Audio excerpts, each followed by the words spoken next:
देखते हैं हम लोग आज कि कब लगती है कौन सी धारा। हम लोग पढ़ेंगे कि कब लगती है कौन सी धारा। आवाज क्लियर जा रहा है? चलिए, आवाज क्लियर जा रहा, कनेक्ट है, ठीक है।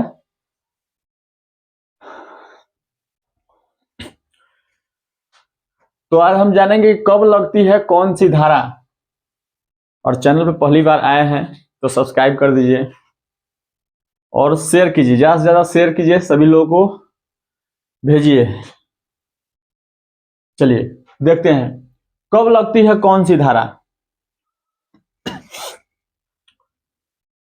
हम लोग जानते हैं कानून व्यवस्था को अच्छे से हम लोग को पालन करना चाहिए। बहुत सारे लोग नहीं जानते हैं कि कब कौन सा काम करेंगे, गलत काम या अच्छा काम, और किसमें हमको किस धारा के प्रबंध में हमको जोड़ दिया जाएगा। इसलिए हमको कानून के कुछ धारा को पता होना चाहिए ताकि हम लोग सतर्क हो जाएं और अच्छे और खराब कामों से छुटकारा पाएं अच्छे से। तो देखते हैं कब लगती है कौन सी धारा। तो सबसे पहले धारा जो है 13, धारा नंबर है 13। धारा नंबर 13 है वो जो लगता है वो जुआ खेलने या सट्टा लगाने में। कोई आदमी जब जुआ खेलता है, या सट्टा लगाता है, पैसा लगाता है, उस कंडीशन में धारा 13 के अंतर्गत उस पर कार्रवाई होता है। तो उसमें धारा 13 लगेगा, जुआ खेलना या सट्टा लगाना। धारा 24 के बारे में पढ़ते हैं, बेईमानी करना। आप किसी से बेईमानी करते हैं और किसी से बेईमानी करते हैं तो उसमें आपको धारा 24 लगेगा। धारा 120 अगला है, धारा 120 षड्यंत्र रचना, यानी कि आप किसी के बारे में आप षड्यंत्र रच रहे हैं तो उसमें आपको धारा 120 लगेगा। धारा 171 जो लगता है वो चुनाव में घूस लेना या देना। और आप चुनाव लड़ते हैं या चुनाव में अगर आप शामिल हैं, चुनाव के बारे में आप जानते हैं, चुनाव आपका काम है, तो चुनाव में अगर आप घूस लेते हैं फिर भी या देते हैं फिर भी, दोनों के लिए प्रावधान है धारा 171 का। यानी चुनाव में अगर आप घूस लेने वाले भी दोषी है और देने वाला भी दोषी है, यानी लेना और देना दोनों दोषी है।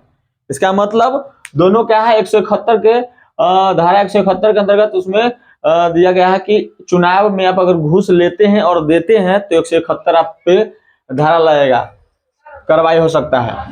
धारा 177 सरकारी कर्मचारी जो है उनके ऊपर लगाया जा सकता है, धारा 177। धारा 186 नोट कर लीजिए, कॉपी कलम लेकर के बैठिए और नोट करते जाइए। क्या है कि धारा 186 जो है सरकारी काम में बाधा पहुंचाना। अगर आप कोई सरकारी काम करते हैं और आप उसमें अगर कोई आपको बाधा पहुंचाता है तो उसमें आप 186 धारा लग सकता है उसके ऊपर आप कार्रवाई कर सकते हैं। 186 धारा लगा करके सरकारी काम में बाधा पहुंचाना, कोई भी सरकारी काम हो, गैर सरकारी नहीं, सरकारी काम होना चाहिए, गैर सरकारी नहीं। धारा 191 जो है झूठे सबूत देना। अगर मान लीजिए झूठा सबूत अगर आप किसी को देते, जैसे केस होता है, कोई FIR किया, FIR करने में क्या होता है कि गवाही दे देता है कोई आदमी, झूठा गवाही दे देता है। अगर वह गवाही अगर झूठा है, अगर वह साबित हो जाता है कि यह गवाही जो दिया हुआ झूठा साबित हो रहा है, तो उसके प्रति आप जो है FIR उसके प्रति भी कर सकते हैं, धारा 191 लगा सकते हैं, झूठे सबूत देना। अगर आप उसका जो झूठा सबूत दे रहा है कि ऐसा वो है नहीं और ऐसा उसको सबूत के तौर पर दिखा रहा है, तो आप झूठे सबूत में 191 धारा लगा सकते हैं, झूठे सबूत में।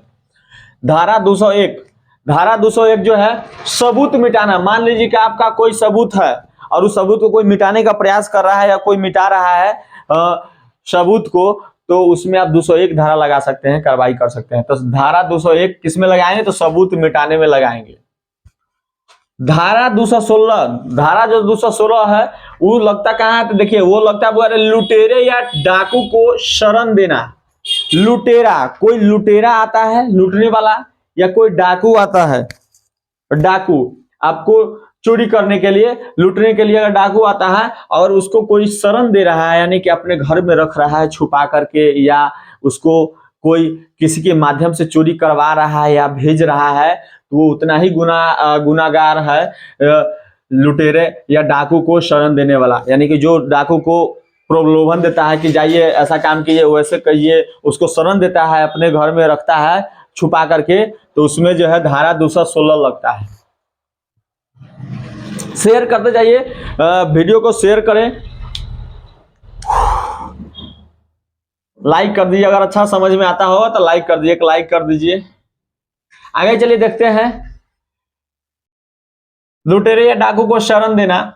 आगे कहता है धारा 264 गलत तौल के बाटों का प्रयोग करना। यानी कि आप 264 जो धारा लगता है वह गलत तौल के बाटों का प्रयोग। इसका मतलब ये हुआ कि अगर आप नाप तौल करते हैं और उसमें जो उसका वजन है, तराजू है, जिसको बटखरा आप लोग गांव घर में देहाती में बोलते हैं, और तराजू बटखरा अगर उसमें अगर गलत इस्तेमाल कर रहा है, नाप तौल में गलत आपको सामग्री दे रहा है नाप तौल करके, तो उसमें आप 264 धारा लगा सकते हैं। 264 उसके प्रति 264 धारा लगा करके कार्रवाई कर सकते हैं। आगे धारा 302, धारा 302 जो लगता है वो हत्या या कत्ल करना। किसी को आप हत्या कर देते हैं, किसी को आप खत्म कर देते हैं, मार देते हैं, तो हत्या जब आप करिएगा या कत्ल किसी को खत्म कर दीजिएगा, मार दीजिएगा, तो उस कंडीशन में धारा जो है 302 लगता है। यानी कत्ल करने या हत्या करने में धारा कितना लगता है, तो 302। आगे देखिए धारा जो 306 है, धारा 306 है आत्महत्या के लिए उकसाना। यानी आत्महत्या करने के लिए, आप आत्महत्या करिएगा नहीं, आत्महत्या करने के लिए उकसाना का मतलब ये हुआ कि हम हैं या आप है, आप हम ही को कोई आए कि तुम मर जाओ, तुम फांसी चढ़ जाओ, तुम मरना जाओ, जहर खा तुम रहो, क्या कर तुम्हारे साथ ऐसा कर रहा है वो, तुमको जीवन जीने से अच्छा नहीं, तुमको कोई अच्छा नहीं कहता, तुमको सब बेइज्जती करता है, तुमको समाज में कोई जगह नहीं है, तुम्हारा कोई मान सम्मान नहीं है, तुम इससे अच्छा मरिए जाओ, उसको उकसा रहा है मरने के लिए। जब उकसाने के केस में अगर उसको आत्महत्या करने के लिए उकसाएगा, मरने के लिए कोई उकसाता है कि जहर खा लो, तुम फांसी चढ़ जाओ या किसी माध्यम से मर जाओ, तो उस कंडीशन में उसके खिलाफ जो 306 धारा क्या करता है, लगा सकता है। आत्महत्या करने के व्यू से 306 धारा क्या कर सकता है, तो लगा सकता है।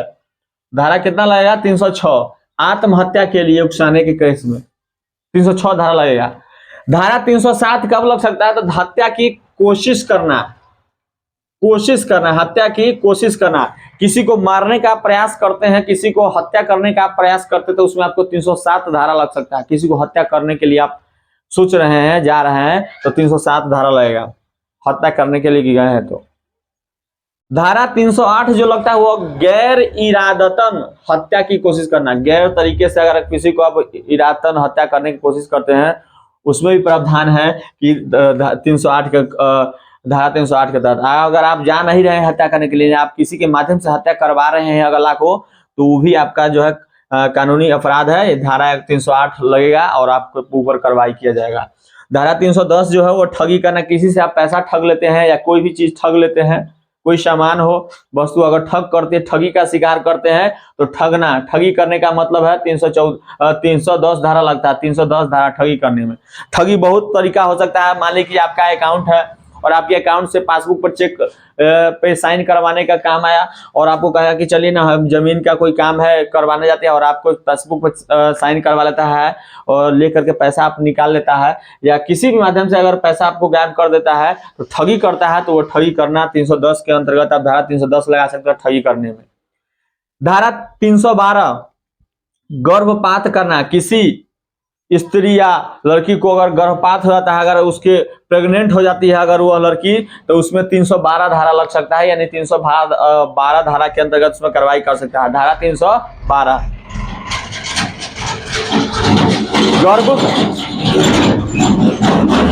धारा 312 लग सकता है गर्भपात करना, यानी किसी को गर्भपात हो जाता है तो 312 धारा के अंतर्गत कार्रवाई हो सकता है। आगे धारा जो है 351 देखते हैं, हमला करना, किसी पर आप हमला करने के लिए जाते हैं किसी को आप हमला करने जाते हैं तो धारा कितना लगता है, 351 के अंतर्गत आपको क्या कर सकता है, हमला, धारा 351 लगता है। किसमें, हमला करना में। हमला करने में कितना धारा लगता है, तो 351। किसी पर हमला नहीं कर सकते हैं, अगर हमला करने जाते हैं तो 351 धारा के अंतर्गत आपको जो है कार्रवाई किया जाएगा। आगे देखते हैं धारा 354। धारा 354 महिला के साथ छेड़छाड़, और किसी महिला के साथ अगर आप छेड़छाड़ करते हैं तो आपको उसमें 354 धारा के अंतर्गत आपको जो है कानूनी कार्रवाई किया जाएगा। 354 धारा का हम अगले एक नेक्स्ट वीडियो में बताएंगे कि किस धारा में कितने दिनों का प्रावधान है, किस धारा में कितना दिन का सजा है, सजा का जो प्रावधान है कितना दिनों का लिखा है, या जुर्माना कितना दिनों का लिया गया है, लिखा गया है, वो सब हम अगले वीडियो में बताएंगे। जैसे इसमें देखिए धारा 354 में महिलाओं के साथ छेड़छाड़ करना, तो इसमें अगर छेड़छाड़ करेंगे तो हम क्या होगा कि कितना दिन जो है इसमें सजा करना होगा या जुर्माना होगा, या क्या प्रावधान हो सकता है सजा का, वो अगले वीडियो बताएंगे। पहले देखते हैं कि धारा कब किस में लगता है। धारा जो है 362 आगे है धारा 362, वह अपहरण में, और आप किसी को अपहरण करके ले जाते हैं,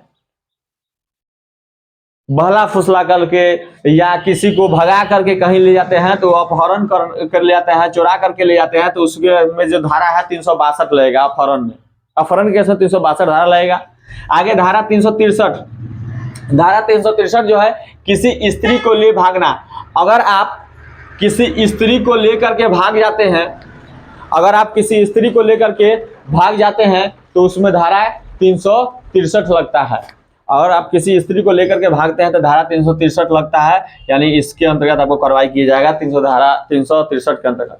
धारा 366 कब लगता है, देखिए धारा 366 आज के समय में सबसे ज्यादा अगर धारा लगता है तो लड़का लड़की का मैटर होता है, वो 366 धारा बहुत ज्यादा यह धारा जो है अभी चलता है मार्केट में। लड़का लड़की का जो मैटर है 366 धारा, यानी नाबालिग लड़की को ले भागना। अभी बहुत लड़का देखता है कि नाबालिग यानी कम उम्र के लड़कियों को क्या करता है, वो लेकर के भाग जाता है, शादी करने के व्यू से, अपहरण करने के व्यू से कहीं भी ले जाता है।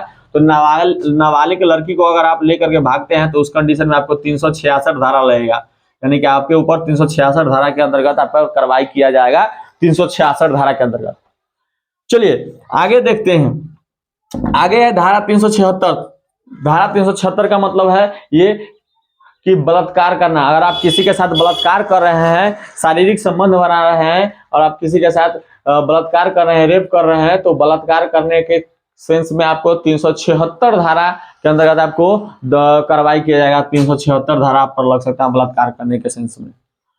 तो बहुत सतर्कता से आप लोग रहिए और बहुत कानून के दायरे में रहिए। जो कानून कहता है उसके हिसाब से आप चलिए। आगे कहता है धारा 379 379 379 जो धारा है वह चोरी करना। अगर आप चोरी करते हैं कोई सामान या किसी चीज का, पैसा का या किसी भी चीज का चोरी करते हैं तो चोरी केस में आपको 379 धारा लगेगा। 379 धारा जो है चोरी केस में लगता है। आगे देखिए धारा जो है 392 लूट। अगर आप किसी चीज को लूट रहे हैं, लूट करके भाग रहे हैं या लूट रहे हैं, लूटने के केस में जो है 392 धारा लगता है। और धारा 395 डकैती में लगता है। डकैती में देखिए लूट अलग चीज होता है, डकैती अलग चीज होता है। लूट का मतलब ये होता है कि आप कोई सामान रखा हुआ है, कोई रखा हुआ है वस्तु, आदमी वहां पर है, उसको लूट करके भाग गए पिस्टन के बल पे, बंदूक के बल पे या अन्य जो सामान है उसके बल पर जो है आप क्या करते हैं, चाकू गोली किसी के बल पे अगर आप लूट करके भागे तो उसमें धारा 392 लगेगी। डकैती का मतलब होता है कि आप घर में रात में घुस करके उसको सारा को जो क्या करते हैं, गायब करते हैं, सामान को लूटते हैं, डकैती करते हैं पूरे चीजों को, तो उसमें 395 धारा लगता है। 395। आगे कहता है धारा 396। धारा 396 जो होता है डकैती के दौरान हत्या, डकैती के दौरान जो हत्या होता है, देखिएगा कि कितना आदमी डकैती करने जाता है तो लोग को मारिए देता है, खत्म कर देता है। तो जब हत्या आप कर दीजिएगा डकैती के दौरान में तो उसमें 396 धारा लगेगा। अगर आप डायरेक्ट जो है डकैती करिएगा और हत्या नहीं करिएगा तो उसमें 95 धारा लगेगा, यानी 395 डकैती में। और डकैती के दौरान आप किसी का हत्या कर देते हैं, हत्या, तो उसमें आपको 396 धारा लगेगा। तो आज आप जान गए होइएगा कि कब धारा लगता है, किस केस में, किस सेंस में हम किस धारा का इस्तेमाल करेंगे। अगर आपके साथ भी अगर ऐसा घटना घटित होता है तो आप FIR लिखने जाते हैं या किसी ऊपर कानूनी कार्रवाई करने जाता है तो आप धारा का प्रावधान जो किस धारा के अंतर्गत कौन सा काम है वो आप जान गए, कब धारा, कौन सा धारा कब लगता है, तो आप जाइएगा और आप जो है उसके अनुसार कार्रवाई कर सकते हैं। धारा को जानने के बाद धारा आप जान गए कि कब किस सेंस में जो धारा कब लगता है। तो आशा करते हैं कि आपको यह वीडियो बहुत अच्छा लगा होगा। अच्छा लगा हो तो एक लाइक कर दीजिएगा, और कुछ समझ में नहीं आया होगा या किसी चीज के बारे में आपको जानकारी लेना हो तो कमेंट करके बताइएगा, और वीडियो पसंद आया होगा तो शेयर कीजिएगा। बहुत बहुत धन्यवाद।